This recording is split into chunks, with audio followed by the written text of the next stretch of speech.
Amend the Mass Media Group's e-store is now live. We've got Reparations Now, Policy Over Party, and Cut the Check, branded merch and hoodies, hats, and tees, and even V-necks for the ladies. You can even get a commemorative, one-of-a-kind Cut the Check spatula spreader. The engraved keepsake life knife is guaranteed for a lifetime and can be passed down to future generations. Go to etnmediagroupstore.com. That's etnmediagroupstore.com. Right now, as always, appreciate you. Visit ETM Media Group online merch store and cut code the check. Write your thoughts, dreams, and affirmations into existence with this powerful, practical reparations manifestation planner. Put 2023 plans into action with purpose. The proofs are hot off the press and look fire, fam. Perfect planner to write reparations manifestations and any other New Year's resolutions, goals, and achievable aspirations. It's been stated, if you want to hide something from a black person, put it in a book or write it down. Let's break those stereotypical trash tropes. Conjure our justice claim collectively in 2023. Believe it and achieve it. Cut the Check, Reparations Now Planner, available now at Amazon.com. Write it into existence this year with fam and friends. The way it currently stands, forced labor, slavery takes precedence over rehabilitation and public safety. Oh, by the way, while the Biden administration gives reparations to everyone but freed people, look at the billions he has run over to Ukraine. We don't have black grocery stores because if you think about it now, just to get in that supply chain, it's almost unheard of. They don't want the truth to get out. Okay? I don't want to know what my family did or what all these people did and all this stuff like that. Okay? You read that 500-page report. There's this thing called white superiority and black inferiority. That mindset allows all of the behaviors that we've seen across generations. I had no idea that that church I was running by every day was something my grandfather established. This is not a handout. This is a debt that is owed. You know, Allensworth was like the internet of his time in 1904, 1905. The total black population in California is about 2.6 million, and then of that, the descendants compose about 2.2 million of that. So California, with a multi-billion-dollar surplus, can absolutely afford to satisfy the international terms for reparations, beginning with compensation. Any financial obstacle that exists that impedes the success of increasing financial prosperity needs to be dealt with and eliminated. No matter where we've been, no matter what part of this fight we've been in, we've been harmed, and we've had harm done to us specifically. When I got to Los Angeles, this was some of the worst segregation I'd ever seen. And remember, I'm telling you, I'm from Mississippi. Because as you can see, I'm giving you broken history right now, you know? But I had to give it to you guys today. I said, no, I got to show them this because it's so precious and nobody really knows about it. Overnight, it's like, oh, it's no longer the quarters, now it's Lincoln Heights. Oh, so now we get to use Abraham Lincoln for our name. And you think about all the other people that they could have used, but they picked Lincoln. And I think that's sort of a stereotypical of what they do. There wasn't any black restaurants. As far as black business and weed, it wasn't none. Black people don't have that kind of luxury. Our historically black communities have been redistricted multiple times. Why has it been easier for other groups than us? Because of anti-black hatred. Now listen, if you can't handle the TR room, don't tune in.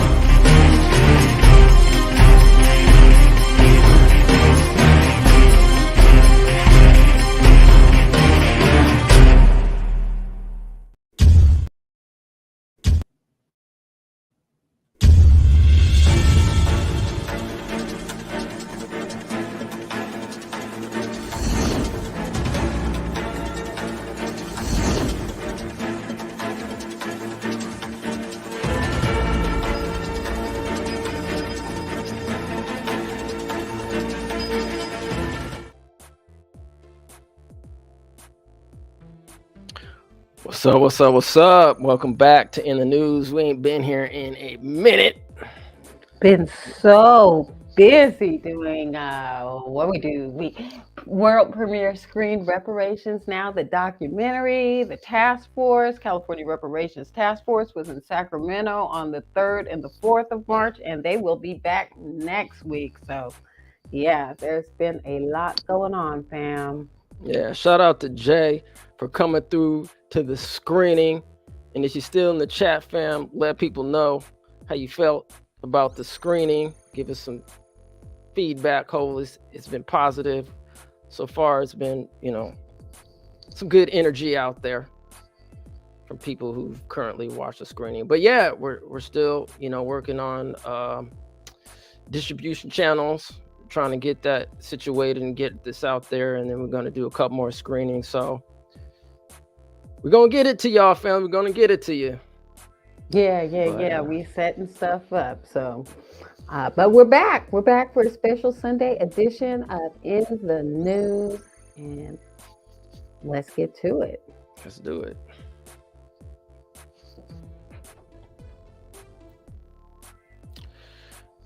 Kenyans took to the streets Monday, March 20th for a day of action called the opposition despite on a ban on the demonstrations.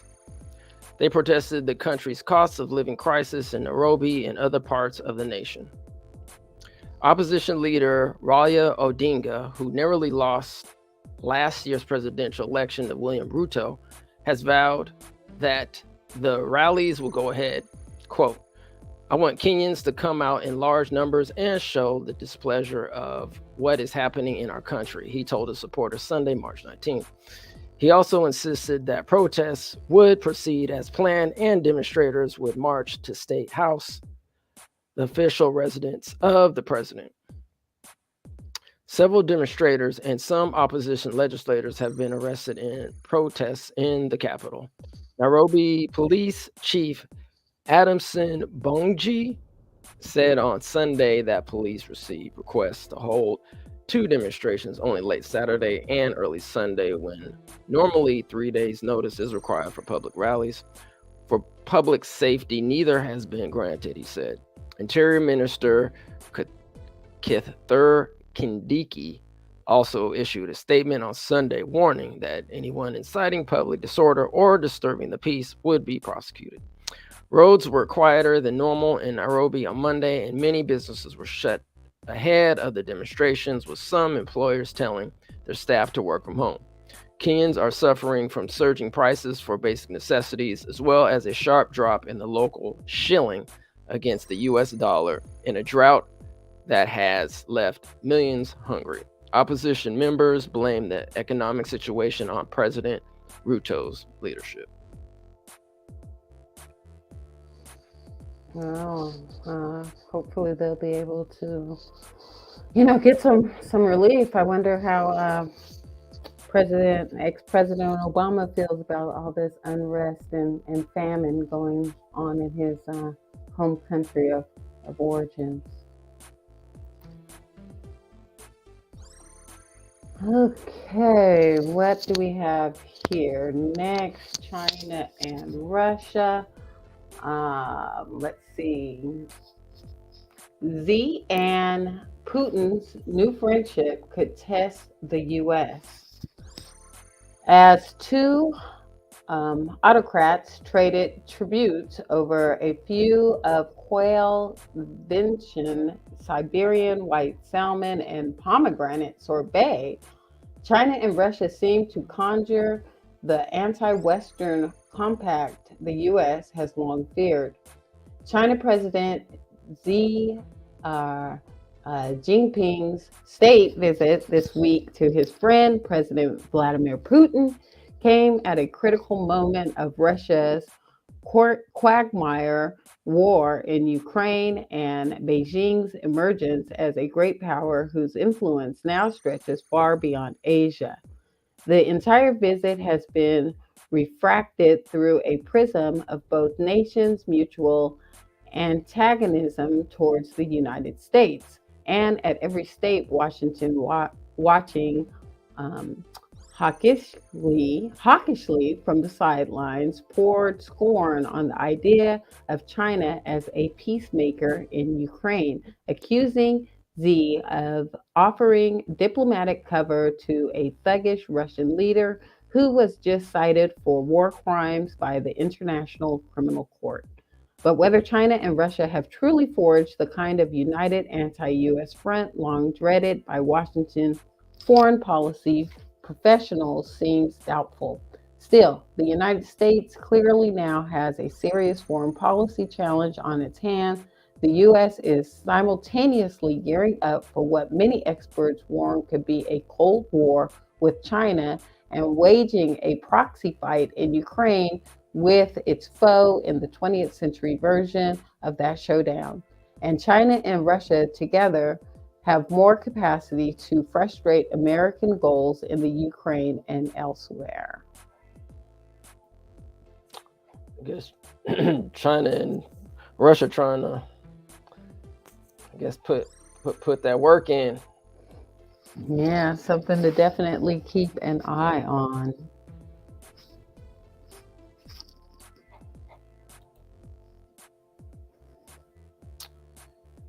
Well, looks like Biden issues his first veto as president, blocks measure by Congress on, quote, woke investment. President Joe Biden issued his first veto Monday after Congress vetoed to block a Labor Department rule following retirement plans to weigh the long-term impacts of social factors and climate change on investments, a move Republicans say is a, quote, woke, end quote, policy that hurts retirees' pockets. Quote, I just signed this veto because the legislation passed by the Congress would put at risk retirement savings of individuals across the country. Biden said in a video posted to Twitter, they couldn't take into consideration investments that would be impacted by climate, impacted by overpaying executives. Senate Republicans, along with 2 Democrats, voted on the measure March 1st, needing only a simple majority for it to pass. Senators John Tester, I think he's a Democrat from Montgomery, question mark, and Joe Manchin, Democrat, West Virginia, who could both face tough campaigns next year in Republican states, voted with Republicans. The GOP-controlled House of Representatives voted on the legislation last month. In a message to the House, Biden said retirement plan fiduciaries should be able to consider any factor that maximizes financial returns for retirees across the country. That is not controversial. That is common sense, he said. Ahead of the bill going to his desk, Biden said he would veto it. A 2/3 majority of Congress would be needed to override Biden's veto. Looks like this bill is called HJ Resolution, I believe, 30 or Res 30. Was a joint resolution of disapproval under the terms of the Congressional Review Act, CRA, passed by the 118th Congress. President Joe Biden vetoed the bill on March 20th, 2023, marking the first veto of his presidency.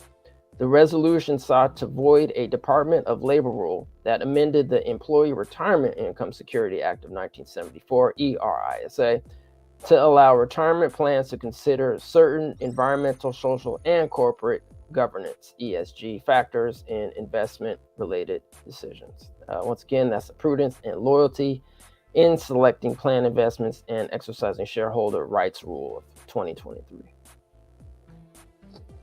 Okay, so this sounds like it will be a good thing for retirees in the long run. Again, something to keep an eye on, see how it turns out. What he needs to be vetoing is some of this open border policy and legislation that comes across his desk so we can get our borders secured. Boom. All right, so Biden's approval dips near lowest point, AP North Pole. Washington. Approval of President Joe Biden has dipped slightly since a month ago, nearing the lowest point of his presidency as his administration tries to project a sense of stability while confronting a pair of bank failures and inflation that remains stubbornly high. That's according to a new poll by the Associated Press NORC Center for Public Affairs Research, which shows there have been modest fluctuations in support for Biden over the past several months. The president notched an approval rating of 38% in a new poll after 45% said they approved in February and 41% in January. His ratings hit their lowest point of his presidency last July at 36%, as the full weight of rising gasoline, food, and other costs begin to hit U.S. households. In recent months, approval of Joe Biden has been hovering around 40%. Interviews with poll respondents suggest the public has mixed feelings about Biden, who is expected to announce a re-election bid by this summer. When it comes to the president, people generally do not swing between the extremes of absolute loyalty and aggressive loathing that have been a feature of this era's divided politics. Yep, looks like I guess people still really aren't feeling him. I don't know what else to say. I mean, that's all it is to say. All right. Newsom administration to provide 1,200 tiny homes statewide, including 350 for the Sacramento region. Governor Gavin Newsom announced on Thursday his administration will provide 1,200 tiny homes to cities and counties around California in an effort to shelter unhoused people in the state, which has the highest rate of homelessness in the nation. I am going to repeat that again. California, in an effort to shelter unhoused people in the state, which has the highest rate of homelessness in the nation. Sacramento will receive 350 homes. Los Angeles will get 500. San Jose will receive 200. And San Diego County will get 150, according to the governor's office. I get it. You want to see progress and you want to see it now. Newsom said at a news conference at Cal Expo, where some of the Sacramento region's homes will be placed. You want to see progress in terms of encampments. You want to see progress in terms of getting people off the street. Newsom said the tiny homes will offer local governments a way to humanely move people from encampments to shelter. It's not just about sweeping things under the rug or kicking people off the streets and sidewalks and claiming a job well done, the governor said. That doesn't do justice. Newsom's announcement at the state fairgrounds served as the kickoff to his 4-day tour across California, happening in lieu of a traditional state of the state address. The governor is expected to unveil a series of policies regarding public safety and health care costs, according to his office. Sacramento Mayor Darrell Steinberg spoke at the event and said his city welcomes the small homes.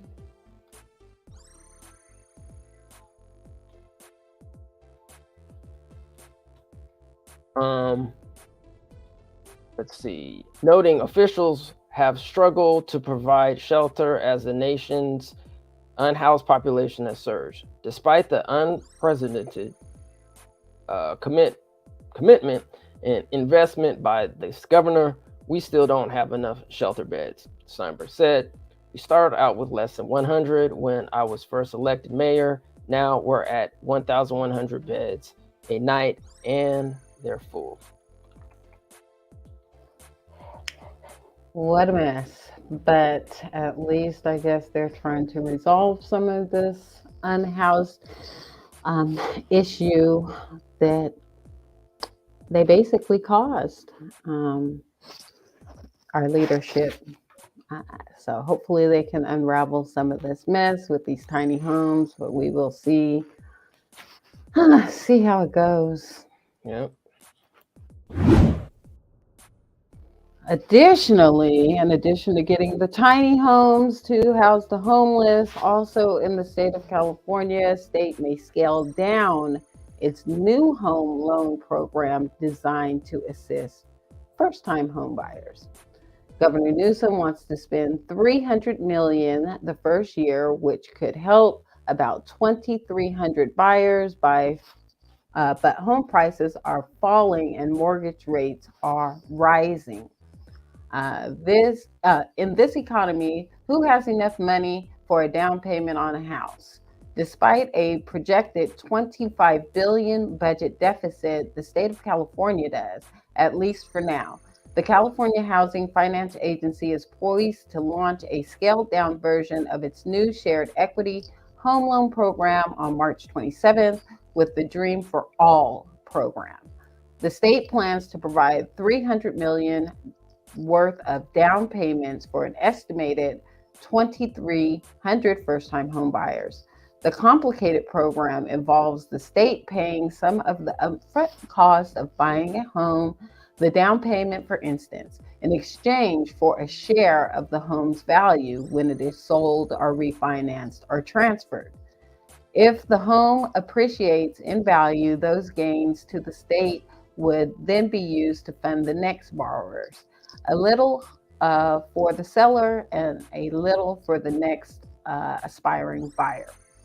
Everybody wins as long as the price goes up. The trouble is that home prices have been declining in the state for months, even as higher mortgage rates have made monthly mortgage payments more expensive. A potential economic downturn looms as well as the Federal Reserve weighs raising borrowing costs even further as soon as today. And it looks like this was written on March 22nd. Well, first of all, 2,300 first-time home buyers, really? 300 million, they say, for 2,300 first-time home buyers. Yeah, only 2,300? Only 2,300. What they gonna do? Exactly. That's because, like this article says, housing is just too expensive, and I don't know how, housing prices are going to go up. We're already looking at, $850,000 average home price in California as it is.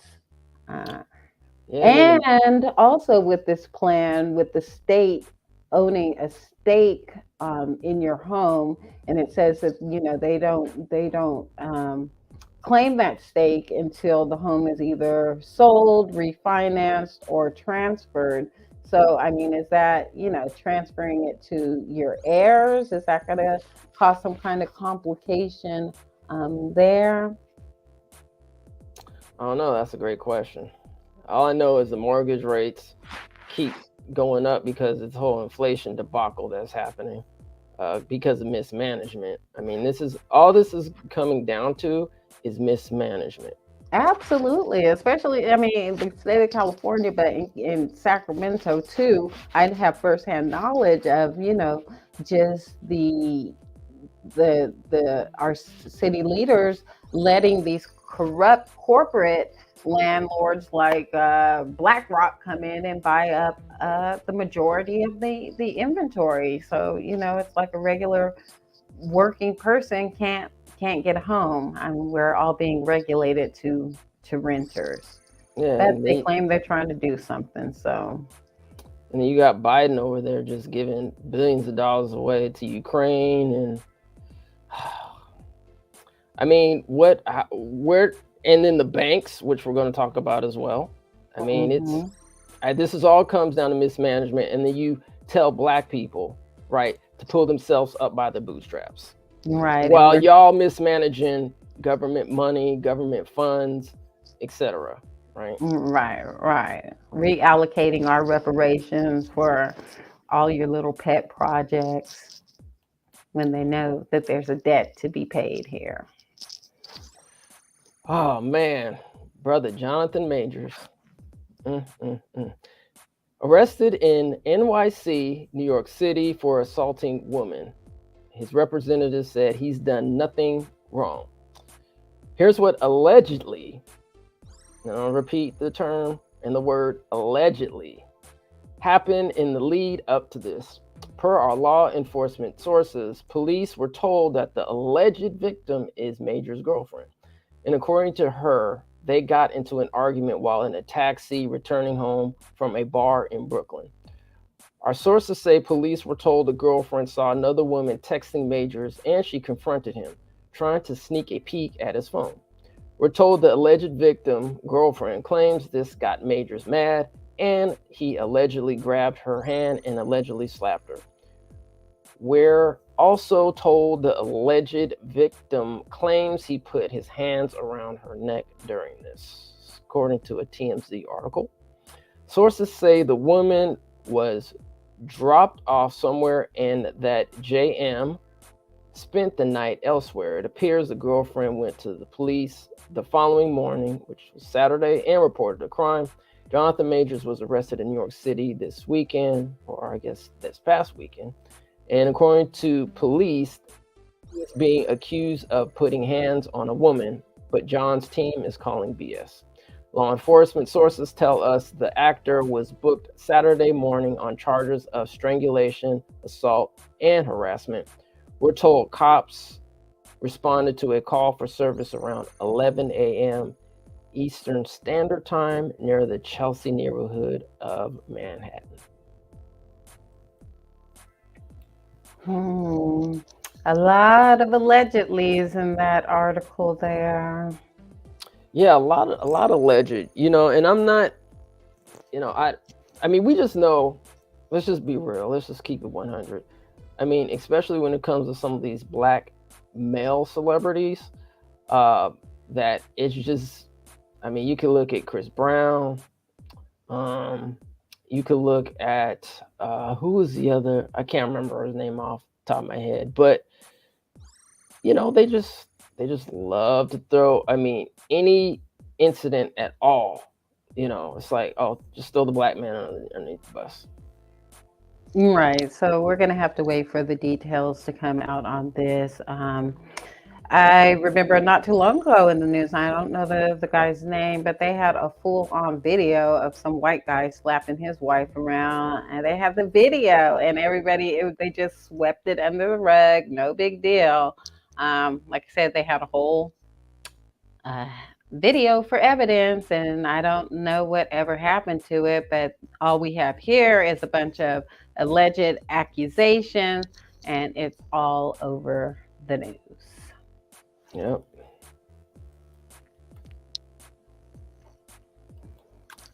All right. Also in the news, Mackenzie Scott invites nonprofits to apply for $250 million in funding, the first time she's asked groups to approach her. And this is Jeff Bezos' ex-wife. The billionaire philanthropist has handed out more than $14 billion since her 2019 divorce. The normally secretive billionaire philanthropist Mackenzie Scott has issued her first ever open call inviting 250 nonprofits to apply for funding. Scott says she's been looking to give $1 million each to small community-focused nonprofits whose explicit purpose is to advance the voices and opportunities of individuals and families of meager or modest means, and groups who have met with discrimination and other systemic obstacles, according to a description of the initiative released by Lever for Change, an organization that will manage the open call competition. The approach marks a shift for Scott, who has never publicly explained how she decides which nonprofits receive gifts from her, and sometimes left it up to the recipient to disclose her gifts, now worth an estimated $27 billion, according to Forbes. Scott has become one of the most closely watched U.S. philanthropists since her 2019 divorce from Amazon founder Jeff Bezos. Since then, she has handed out more than $14 billion to more than 1,600 nonprofits. Many of the recipients have said they were approached out of the blue by Scott's philanthropic operation.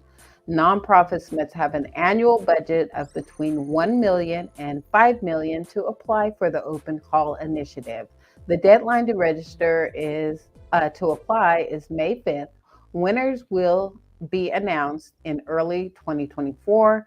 Applicants will be scored by 5 fellow applicants, and up to 1,000 finalists will be evaluated by a panel. Schools aren't allowed to enter the competition, neither are organizations that have previously received funding from Scott, according to the competition rules.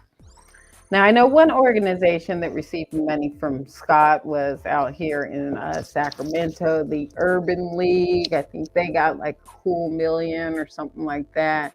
But, what strikes me about this is, you have to have an operating budget of between 1 million and 5 million. So that's going to leave a lot of these small operators out that are, actually really trying to do the work. I mean, people like the NAACP, organizations like that, I'm sure will be a shoo-in.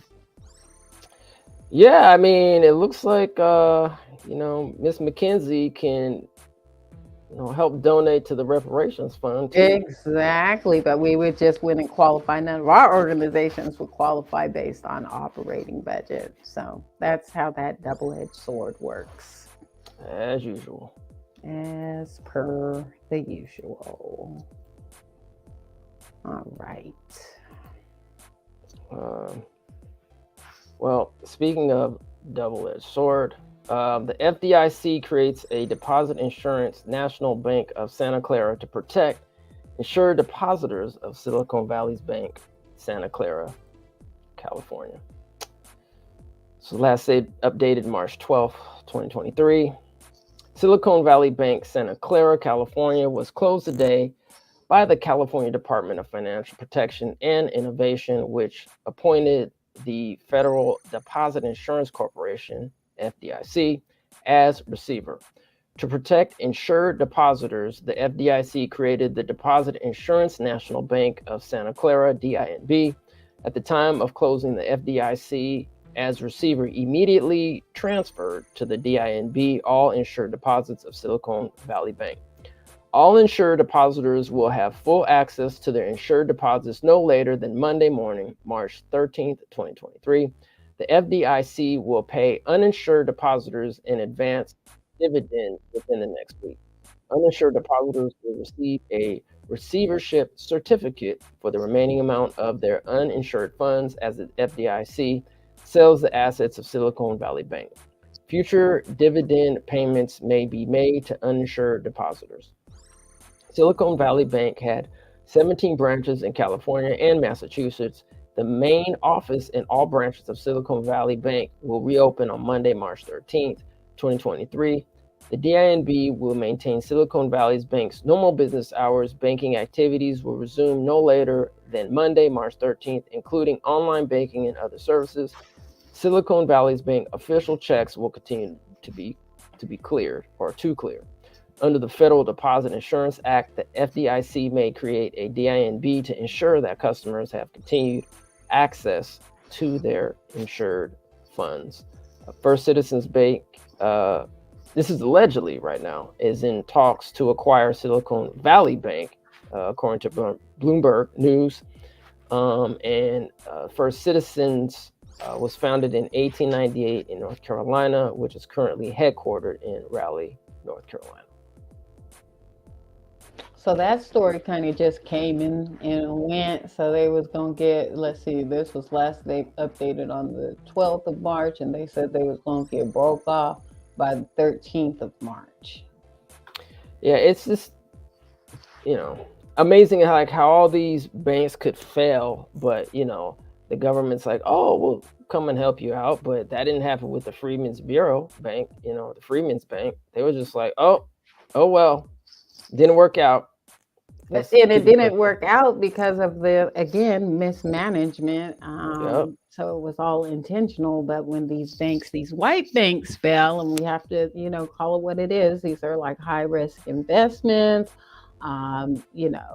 people of color, Black people, and barely have a blip of investment in these banks, and they just bail them out right away. Did it even say how much money we're talking about in this bailout in this Yeah, article? yeah, they probably have it somewhere. I didn't get that It number. wasn't here. Okay. Yeah, I know, and I don't want to put anything out because on this platform it's all about facts. So I don't know the exact number, but I thought I heard something, and don't quote me, that it was like definitely in the billions. Like I heard people were like just trying to take money out like as soon as possible. People were like snatching their money out from their bank accounts when they heard, what was happening. Okay. All right. In other banking news, already past the point of no return. JP Morgan says the U.S. is probably headed for a recession as economic engines are about to turn off.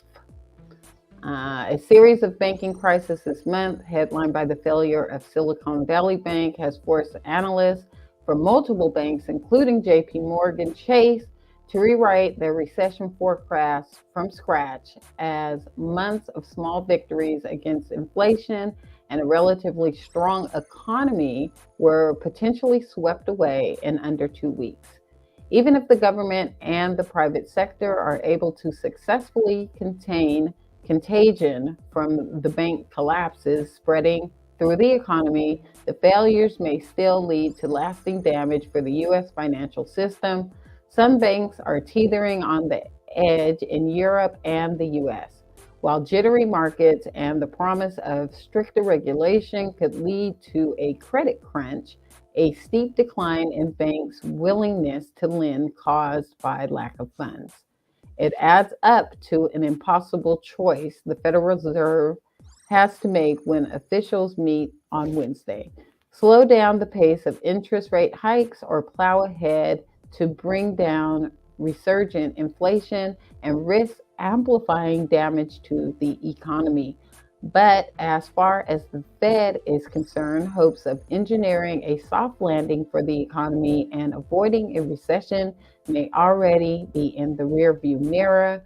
Quote, the Fed is facing a difficult task on Wednesday, but it is likely already past the point of return, end quote. JP Morgan strategist led by Marco Kolanovic, the bank chief global market strategist, wrote in a note to clients on Monday, quote, a soft landing now looks unlikely with the airplane in a tailspin, lack of the market confidence, and engines about to turn off bank lending, end quote. It's just getting worse.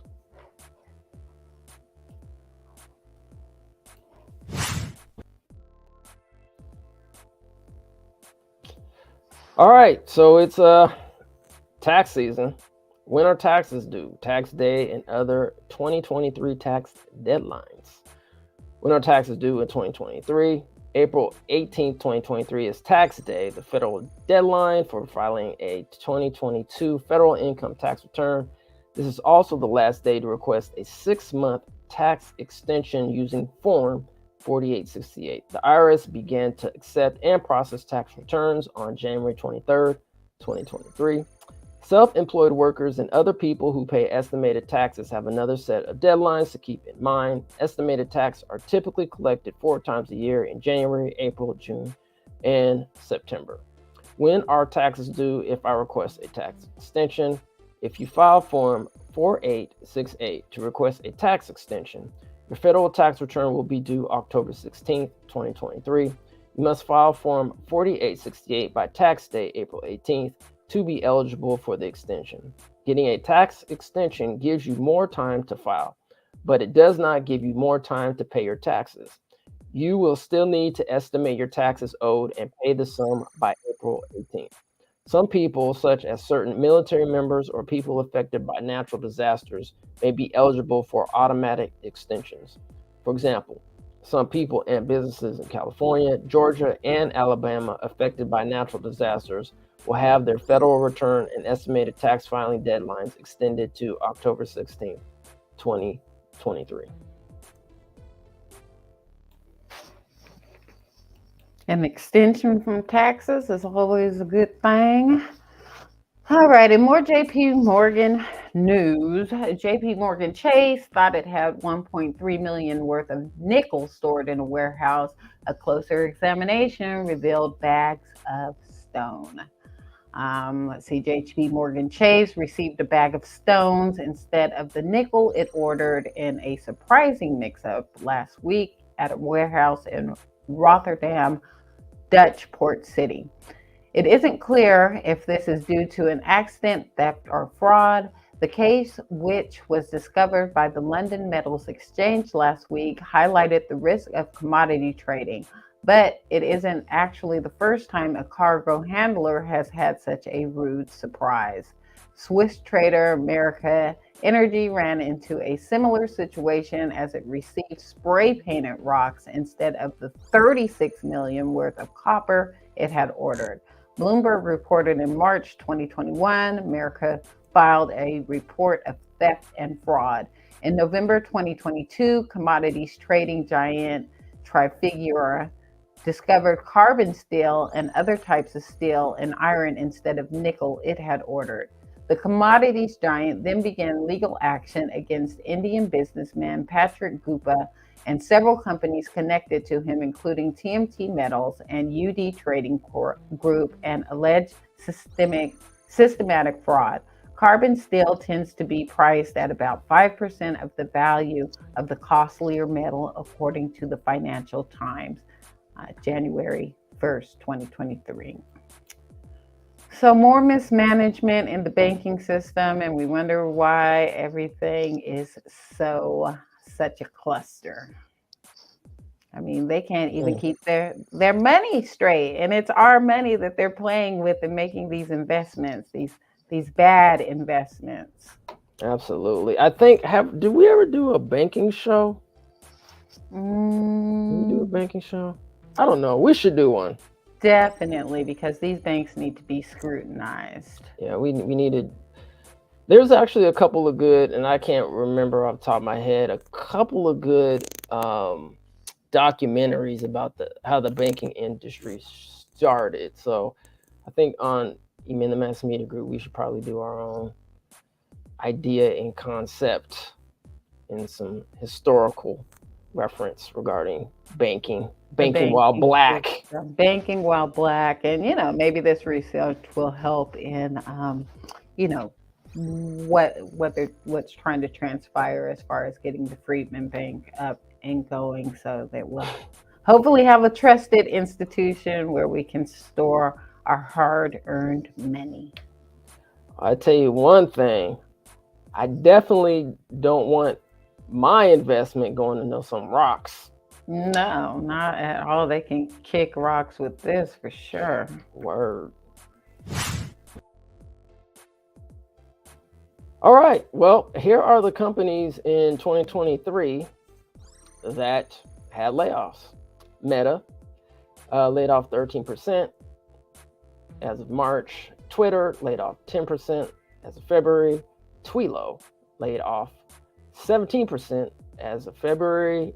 Roomba laid off 7% as of this February. Disney 3% in February. Zoom laid off 15% February. Dell 5% in February. HubSpot 7% in February. PayPal layoffs 7% as of February. IBM laid off 1.5% as of January. Gemini laid off 10%. Gemini 10% of workforce. My bad. January of 2023. Yankee Candle. Actually never heard of them, but interesting. 13% in January.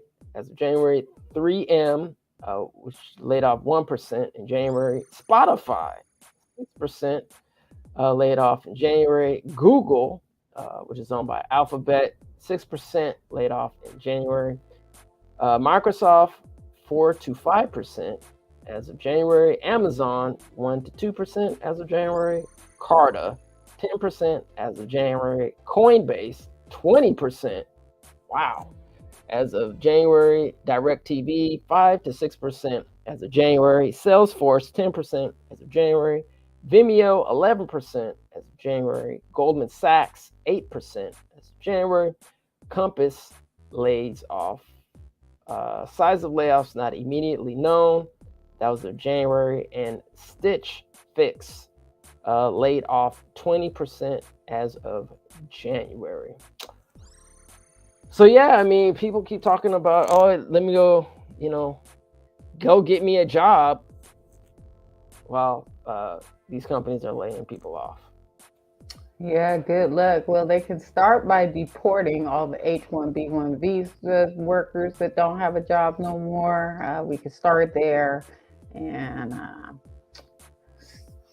don't know what needs to be done to get Americans back to work. I mean, and work that you feel confident in, having a job. Yeah, and especially the cost of living. I mean, that's going up. Right, the cost of living is going up, and the jobs are going down. I mean, no wonder President Biden's approval rating is in the toilet. All right, and then we have another recent tweet here from Sheila Jackson Lee out of Texas, congratulating at K. Jean Pierre for making history as the first African American and first African American woman to serve as the White House press secretary at PressSec during the White House Women's History Program. And then History Month, Women's History Month hashtags. All right, well, the Twitter family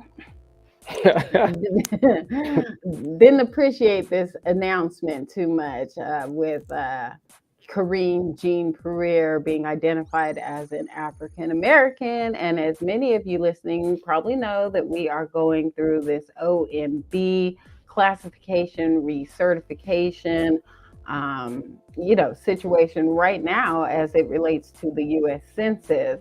And this is what it's all about, this disaggregation right here. So let me read a few of the comments that were on Twitter. Someone with the handle "We Are Not the Same" says, "This is why the term is problematic for Black Americans, a Haitian American and Jamaican American assimilating as our ethnic group. Fix this, OMB Press." Another Twitter commenter known as Dark and Lovely, "Neither of you are African American, OMB Press. This is ethnic erasure. Oh, this ethnic erasure is coming from the top. Fix it, please." Then we have a Mike Laurie who chimes in to say, "This is why we cannot use AA or Black American as ethnic designation." And another Twitter commenter by KM2 says, "This is why we have to fight for it.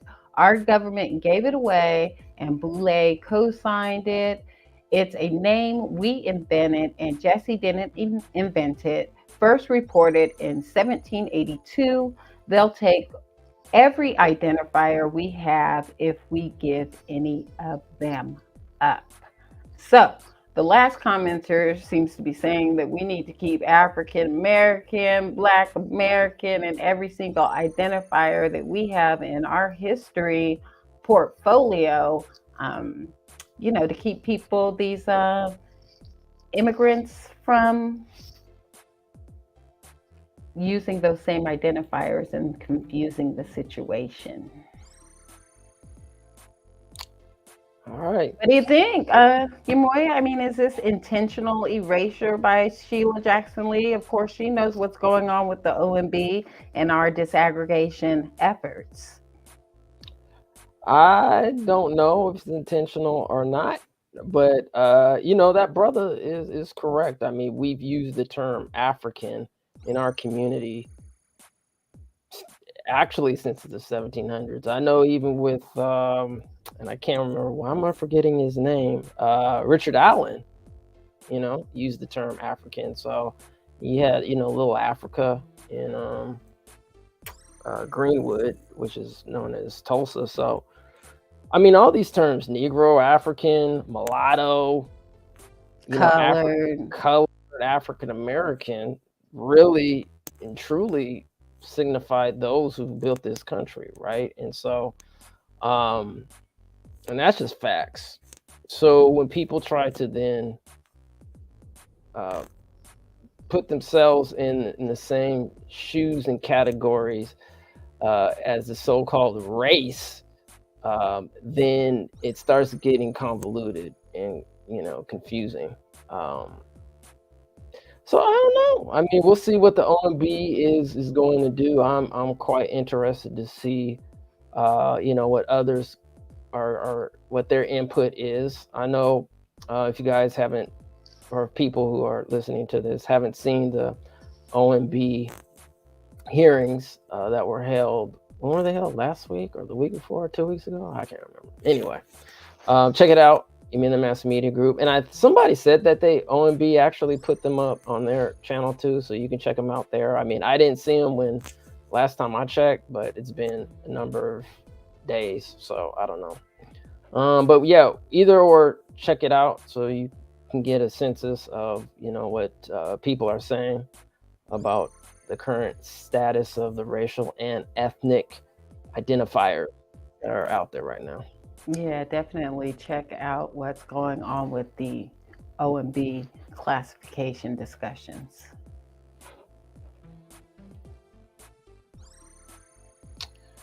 All right. Let's see. Text message. Was you supposed to take this one, or was it me?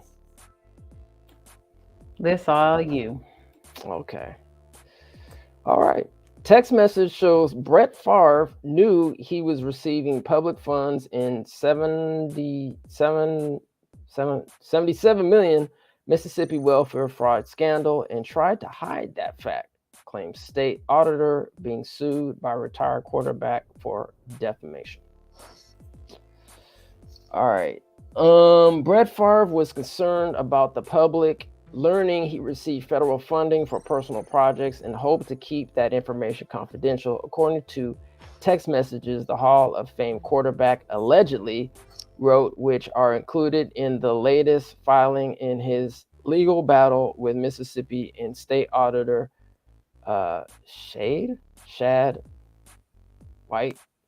Will the public perception be that I became a spokesperson for various state-funded shelters, schools, homes, etc., and was compensated with state money?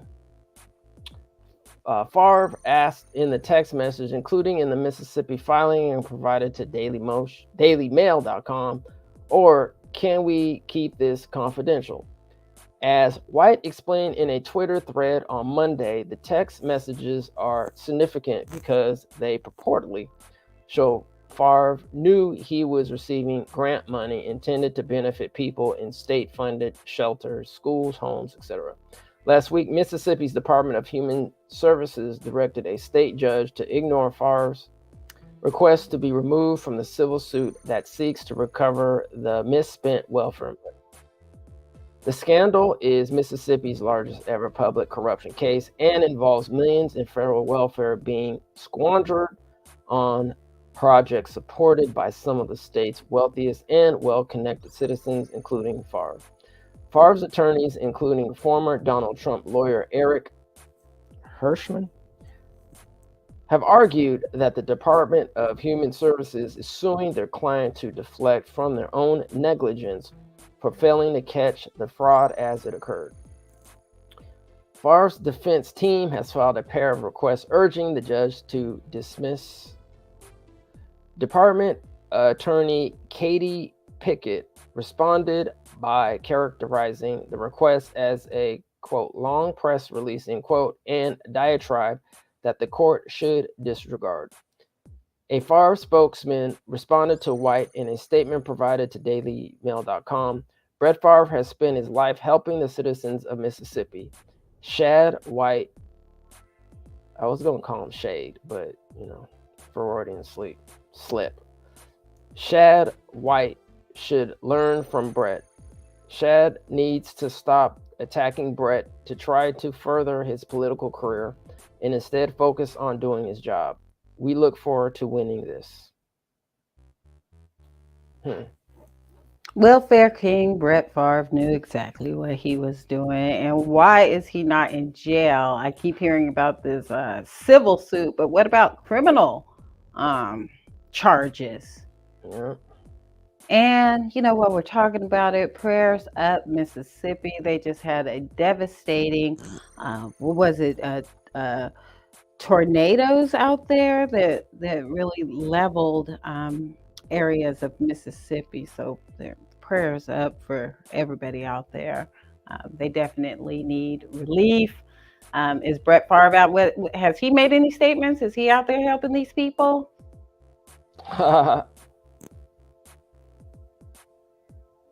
Not that I'm aware of, but I mean, let me know. Anybody, if you know, has Brett Favre stepped up to help the people in Mississippi experiencing the most latest natural disaster that has leveled the many parts of the city, or many parts out there in Mississippi? yeah, and you know this. Let's just keep it real. I mean, the 77 million could have gone straight to Jackson, Mississippi, Right, for the water, they've got water issues. I mean, this is just selfish. Man. All right, and looks like we have more Karine Jean-Pierre news. I think we've got a video to go with this one. You want to roll it? All right, I'm queuing it up right now. All right, here we go. Let's do it. Karine, San Francisco just held a hearing on reparations for decades of institutional racism, and other cities and states are considering impaneling similar commissions. DC is one of them.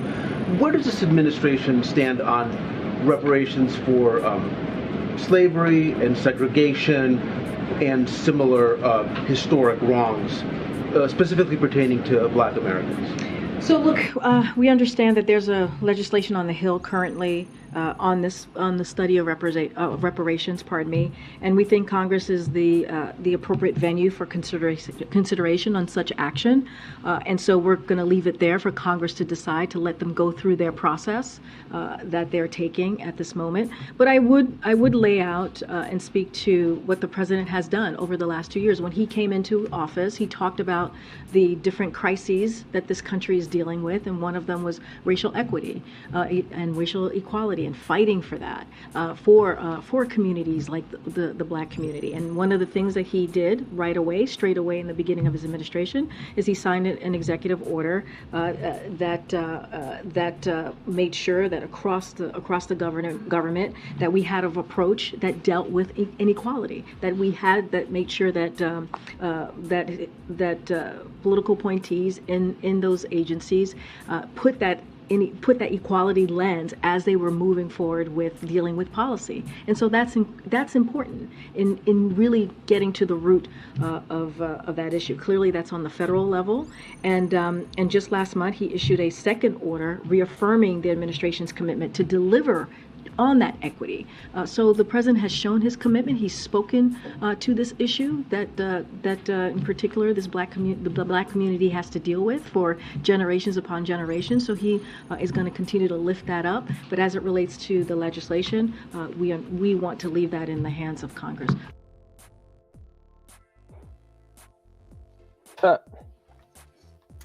Hard to keep lies straight. She couldn't even keep a straight sentence with formulated sentence with talking about reparations. And for one, that's for one. For two, the reporter didn't ask about equality and equity. He asked about reparations. It's different, two different things. Yeah, that's the whole shuck and jive. Stick and move, Yeah, so this is our African American representation speaking on our reparations, and like I said, she can't even say reparations with a straight face. Ooh. Embarrassing. All right, so once again, the unemployment rate, according to U.S. Bureau of Labor Statistics, as of February 2023. White folk is at 3.5%, Not unusual. Black or African American is at 5.5%, and Asian is at 3.4%. So yeah, I mean, we've been pretty much in this unemployment rate since when, like, Reconstruction era. So yeah, this hasn't changed. And the more things change, the more they stay the same. Yep. Yeah, I know. Shout out to Dr. Claude Anderson. You know, he was. I don't know if it was, you know, facetiously saying this, but he basically said, you know, black people basically had work when we were in enslavement, right? We had full-time work. Yeah, we had full-time work, and then it all dried up when with Reconstruction. Wow, what a coincidence. Facts. All right, let's see what's going on with reparations news. This is from Cal Matters, March 22nd, how the California Reparations Task Force is crafting its recommendations. This is a commentary article written by guest commentary writer Lisa Holder, who is also a task force member. All right, in summary, as the California Reparations Task Force finalizes its recommendations for legislature, a member lays out the committee's guiding principles and how their work aligns with international protocols and the examples set by other countries that provided reparations. When the California Reparations Task Force meets again next week in Sacramento, it will begin to share some recommendations on the concrete reparations programs that could be taken up by the legislature. It's important that Californians understand that in order to match the scale of America's greatest injustice, we must be prepared for remedies on a scale approaching the Great Society programs of Medicare and Medicaid. Reparations is a paradigm for understanding harm and repair as it relates to people who suffered a human rights injustice because of government action. Harm and repair are the two sides of the spectrum. Consistent with this paradigm, the task force is evaluating the severity and articulating the scope of the harm to Black people, including all of the atrocities the government committed against Black people in California.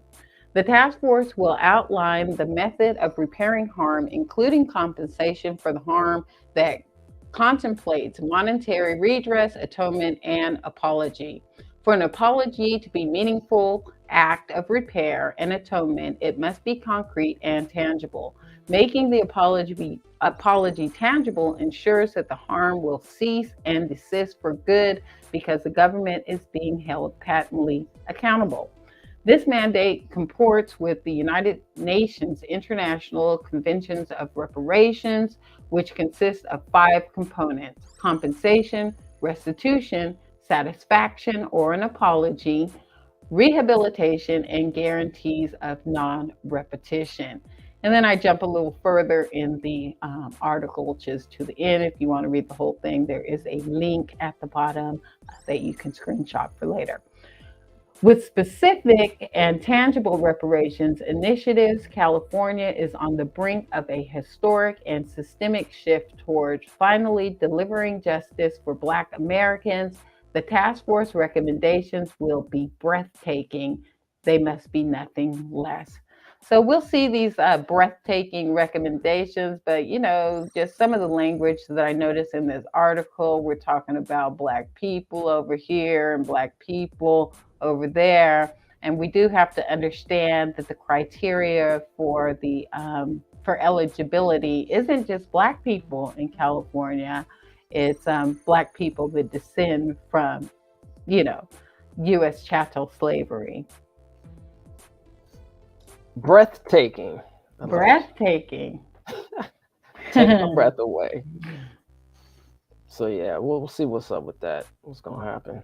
Right. So they are in the, like she mentioned, in the development stage for these proposals, crafting some proposals ourselves that we're going to be presenting to the California Reparations Task Force.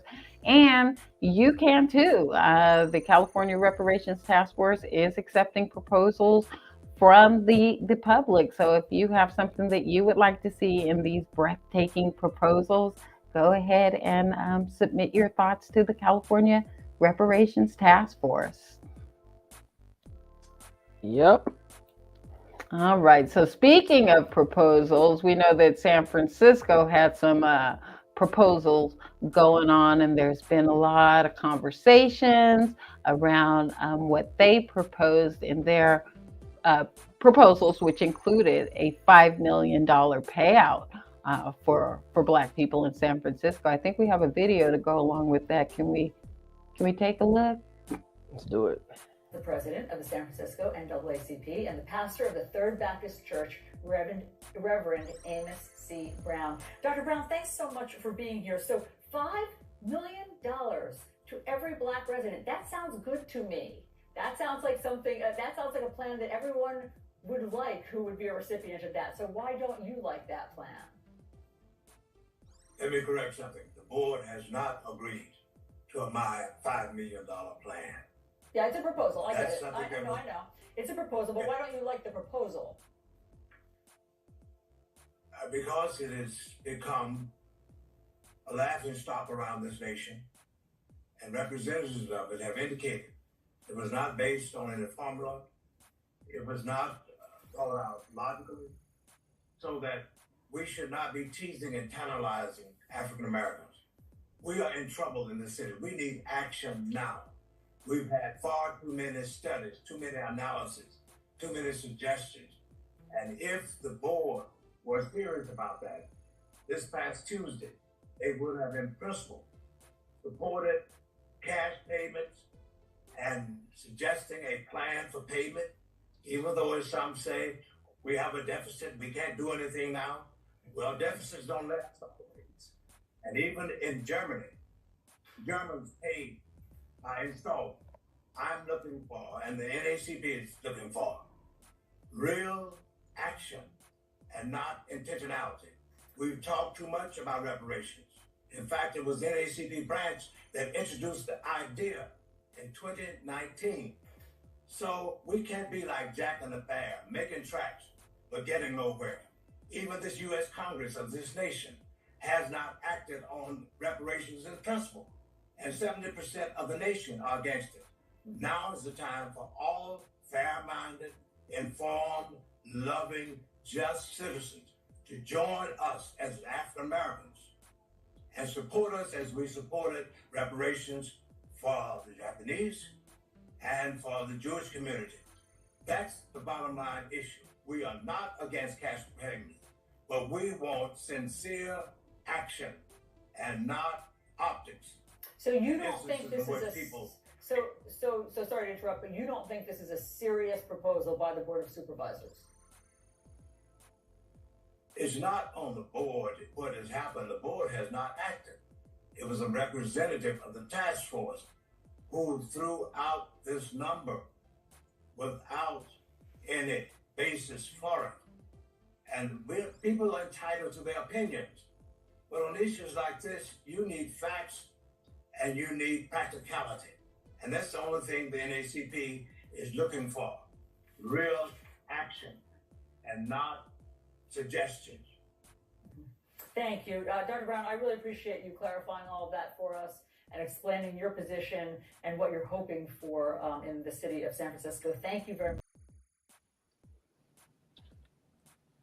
Okay, so it sounds like Dr. Amos Brown says we need action, which I agree. But, what's the action plan? When are we going to know more about this action plan, this plan of action? And is there an alternate number that they would like to throw out if the $5 million?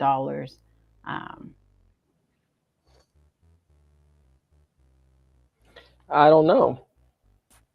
However, I think we're going to, as we do on this platform where we actually read bills so we understand the full, hopefully it's not too complex, or the complexities of this bill that's going on in San Francisco right now, so we understand what's going on. And as Dr. Brown was saying, if that number was randomly thrown out there, that 5 million by somebody on the San Francisco reparations task force, then they really need to explain, how they came about that figure, what does that mean? So we're going to try to get some folks actually from the Bay Area to come on.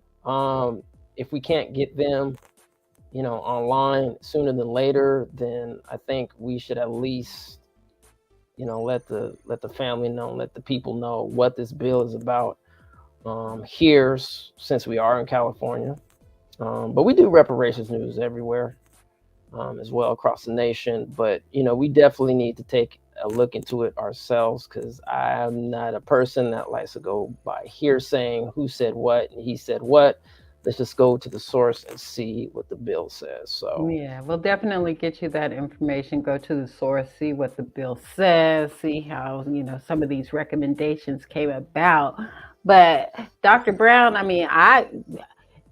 would have been just satisfied with an explanation that said, you know what, and this is as far as I know, because like you said, we have not read and dissected the bill yet, but it's my understanding that the bill or the recommendations were not lineage based. So, if he would have came out and just said, this is not lineage based, we got to work on the language a little bit more to move forward, that I would definitely understand. But as it stands now, I just have to wait and see what happens with what's going on in San Francisco. Our neighbors from Sacramento here, and I definitely know people that would qualify under the way the bill is written. But if it's not lineage based, then we know that there's going to be legal challenges. So we shall see. yeah, we shall. I think, some of the community and some of the other grassroots and other people in the media industry were, I think, questioning San Francisco chapter of NAACP just based on the first, initial response that Dr. Brown had in San Francisco NAACP had on just the cash payments, right? I think if they kind of would have reworded it, the press release a little different, I don't think he would have got such a response. The press release was clear. It said NAACP San Francisco rejects $5 million cash payout. You can't get more clear than that in red lettering. So again, it was pretty clear in the press release.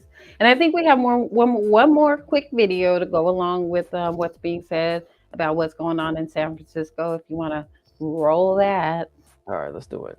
Is a bright center of the universe where all good ideas come from. The San Francisco Board of Supervisors is as far from that place as you could possibly be. This, the great gotcha question in politics today is, can you define woke? Well, let me just tell you, Exhibit A. This is the wokest, craziest thing that you could possibly imagine. And had you put the details of it up on the screen without telling me the city, I would have guessed it on the first try. Because only San Francisco could come, the worst managed city in America, maybe, other than, a couple of others we've talked about lately on this show, but it's one of the worst. And if I lived there or knew someone that lived there, had family there, I'd be telling them to get a real estate agent somewhere else. Lord have mercy. This is divisive, it's unrealistic, and I can't even begin to imagine. What do you think the right number is, Scott? 0. The right number is 0. The Reverend said 70% of Americans don't agree with this idea. Well, there's a reason for that. Because 70% of Americans don't think it's fair, they don't think it's right, and they think there are better ways for this country to provide opportunity to everybody. And everybody does deserve opportunity, but this is divisive. I think the 5 million number, embedded in this list of 100 ideas, had exactly the impact that the advisory board intended, which was to have a sensational number. I don't know that the number is zero, Scott. I would tell you honestly, I struggle a little bit with the whole concept of reparations, not because I think reparations are wrong, but because I think reparations without reconciliation are really meaningless. There is a conversation we have to have. There is an understanding that we have to arrive at about not just our history, but our present, and how it is we share this America, and why it's important that we share this America, and that we deal with all of the barriers for whomever is experiencing those barriers to the fruits and the promise of this America. That work, I think, is worthy work. I don't think it's right to call that work woke and dismiss it. I think that's important, patriotic work. I really believe that. And whether that then enables or makes possible financial compensation in this, taking from among these ideas or others, I think remains to be seen.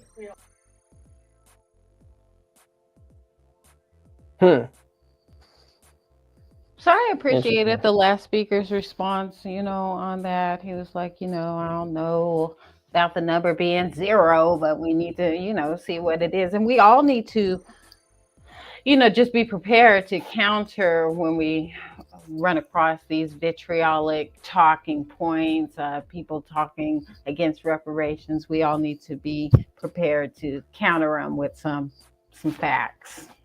Well, I mean, we can lead them to Professor Kramer, which we had him on this program. Shout out to Professor Kramer at 6.6 quadrillion, if we want to throw out that number. So, yeah, a couple things. One, I do agree with what the brother said at the end. Shout out to him. That made sense. But I am so sick and tired of people misusing terms that come from the Black consciousness, right? Our conscious community, our conscious understandings, right? And then they get misinterpreted, misappropriated, and that term is woke, right? Mm-hmm. That came from our community, just like hip hop, and I'm particularly talking about the Black American community, right? Those who built this country, and the dominant society, however you want to call these people, they constantly do this. You can call them Republicans, you can call them conservatives, you can call them liberals, you can call them mainstream media, you can call them whatever you want. But this is exactly what we're talking about when we talk about repair and reparations, right? We want that cash, we want that land, we want these bureaus, but we also want our cultural and our intellectual property preserved and protected. And this is once again this whole woke term, right? It's so annoying when these people, as we talked about, mismanaging, right? They take things and then they project. Dr. Amos Wilson, I love that brother, may he rest in power. He used the term projection, right? And if anybody doesn't know who's listening to this, do your search on Dr. Amos Brown. I'm not going to tell you where to go to do that search, but just do your Google search on not Amos Brown, sorry, I'm talking about Dr. Amos Wilson. Let me clear that, Dr. Amos Wilson. Where he talks about projection. Just do your Google search, look up Dr. Amos Wilson and projection. And if you find that video somewhere, take a look at it, because it just breaks down the psychology that we as Black people, especially here in America, have to go through on a constant basis, right? I mean, when we have to hear these things, when we were like, okay, I'm going on a quick tangent. I know this is in the news, but I'll keep it short. Where we constantly, right, like woke, hip hop, whatever, where we do this out of love, right? We do this because, we're trying to get our culture, our creativity on, instead of like doing stuff that's nefarious. We say, okay, family, let's get together. Let's let's throw down this radio. Let's throw down, the what is it? The when you use the not the carpet, Cam, help me out here. Cardboard, right? Thanks for that mental pass. Appreciate that, Cam. So when you push down the cardboard, right? I mean, think about that. You're just using your own means, right? Just to say, okay, I am just to get my creativity on. And then many years later, it's been kidnapped, quote unquote, repackaged. Your culture's been repackaged. And now I heard that they're actually going to have this whole hip hop thing, which came from the woke community, but they're having this whole hip hop dance, break dancing in the Olympics, which is crazy. I mean, they're even talking about rap music was like, oh, rap will never last. I mean, even black folks were saying, man, rap will never last. And look, it's one of the largest income driving sources in the music industry, even today. So anyway. So break dancing Olympics, that should be interesting. And of course, if we're in it, we're gonna dominate. But yeah, I hear what you're saying. They take our words and use them against us, use it against us. So since the word originally, originated with us, when they start talking about woke, it just really confuses people. They're like, well, I thought, woke meant this, but now woke means that. And then when you ask these people to explain what woke means, they can't even give you a definition, which is what happened, a couple of weeks ago with some chick on some news channel. Yeah, couldn't even that was have wrote a whole book about woke, but couldn't explain the definition of woke. So, I mean, you're absolutely right. And then now I see that we're using the term because we always got to start over. We always got to come with something else after it gets co-opted, colonized, and taken over. So a lot of us are using wake it up now. We'll see if they try to also co-opt that term or see what they can do with it. They could, I guess have woke since they took it, but we gonna keep waking it up over here. Yeah, stay woke, family. Stay woke. All right, so speaking about wokeness, you want to talk about this bill? All right, I think this is last. And thank you, family, for joining us on this Sunday. I know this has run a little bit long, but like I said, we've been on hiatus, just busy to bring you this news that you can use in your community and ours. And what's coming up next week is Senate Bill 490. If you're familiar with that, SB 490 is a bill that was introduced by Senator Bradford to extend the task force duration. Many of you know the California task force sunset date is coming up July 1st, 2023 this year, but legislation has been proposed to extend that out till 2024. So they would keep the task force seated and in place for implementation purposes only. So this would be for implementation purposes of these proposals that they're working on only. So that's something that we're going to be keeping an eye on. The hearing is coming up Tuesday, March 28th, and then the task force itself will be in Sacramento on March 29th and on March 30th. And ETM plans to be on the scene at all three. Well, there you go. Speaking about being on the scene, so once again, the California Reparations Task Force meetings will be held on 3/29 and 3/30 this week, which is Wednesday and Thursday of this March.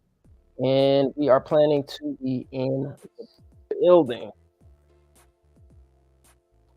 So yeah, stay tuned, family. Stay tuned. Stay tuned. All right. Well, until next time, wake it up. Stay woke. Peace and reparations. 14th California Reparations Task Force is scheduled for March 29th and March 30th. All California Reparations Task Force meetings are open to the public and welcome public comment. Amend the Mass Media Group provides coverage of all California Reparations Task Force meetings. Tune in, tap in, and testify. Reparations Now, fam.